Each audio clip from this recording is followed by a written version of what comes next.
உங்கள் baby weight gain பண்ணணுமா? அப்போ இந்த வீடியோவை பாருங்கள்.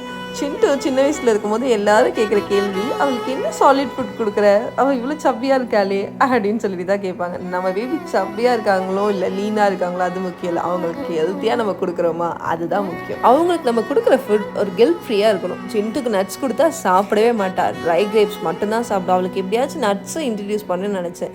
அது மட்டும் இல்லாமல் பயிர் வகைகளும் அவளுக்கு இன்ட்ரடியூஸ் பண்ணணும்னு நான் நினச்சேன். அதுக்கேற்ற ஒரே வழி இந்த கூழ் தான். இதை இன்ன வரைக்கும் அவள் சாக்லேட் மிக்ஸ்ன்னு நினச்சி தான் குடிச்சிட்ருக்கா. அவளுக்கு இன்னமும் தெரியாது இந்த ராகியை வந்து சாக்லேட் பவுடர்னு சொல்லி தான் ஏமாற்றி கொடுத்துட்ருக்கேன். அதை அவள் லைக் பண்ணியும் கொடுக்குறா. இது கொடுத்து பாருங்கள், உங்கள் குழந்தை ரொம்ப ஹெல்த்தியாகவும் இருக்கும். ஒரு நல்ல ஹெல்த்தி பிரேக்ஃபாஸ்ட் சாப்பிட்ட ஒரு ஃபீலிங் குழந்தைங்களுக்கு மட்டும் இல்லை, எங்கள் வீட்டில் இருக்க பெரியவங்களுக்கும் இந்த கூழ்னா ரொம்பவே பிடிக்கும். ஒரு டம்ளர் கூழ் கொஞ்ச நேரம் கழித்து வேக வச்ச முட்டை ஃப்ரூட்ஸ்ன்னு கொடுத்து பாருங்களேன், குழந்தைங்க நல்லாவே வெயிட் கெயின் பண்ணுறது நீங்கள் பார்ப்பீங்க. உங்களுக்கு இந்த வீடியோ பிடிச்சிருந்துச்சுன்னா மறக்காமல் லைக் பண்ணிக்கோங்க, உங்கள் ஃப்ரெண்ட்ஸ் கூட ஷேர் பண்ணிக்கோங்க. நெக்ஸ்ட் வீடியோவில் சந்திக்கிறேன். டாடா, பாய்.